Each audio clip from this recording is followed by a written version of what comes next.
Globalism.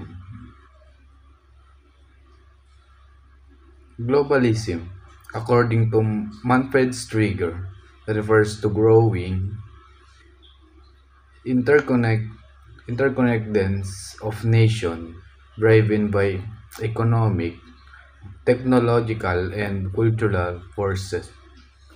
He emphasized that global economic integration is not just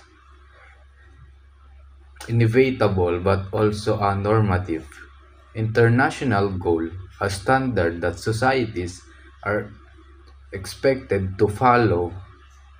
A- advancements in technology, communication, and trade have made participation in the global economy necessary for development countries the risk or isolate themselves risk economic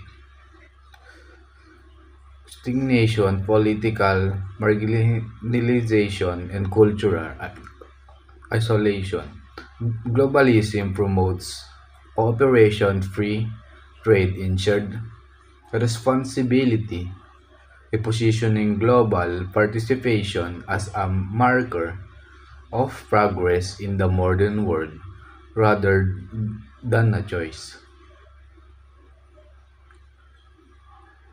Civilization discourse.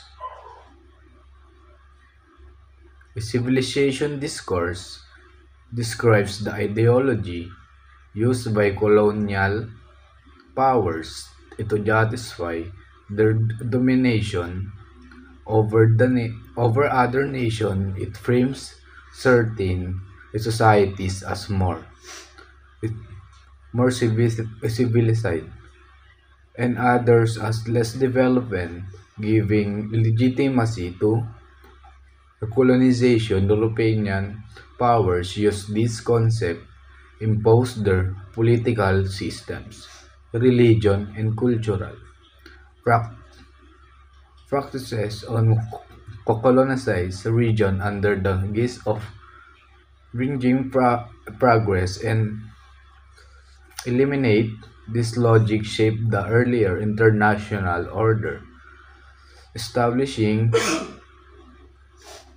hierarchy that privileged colonial powers. Even today, the influence of civilization discourse is visible in international relations where Western norms, values, and institutions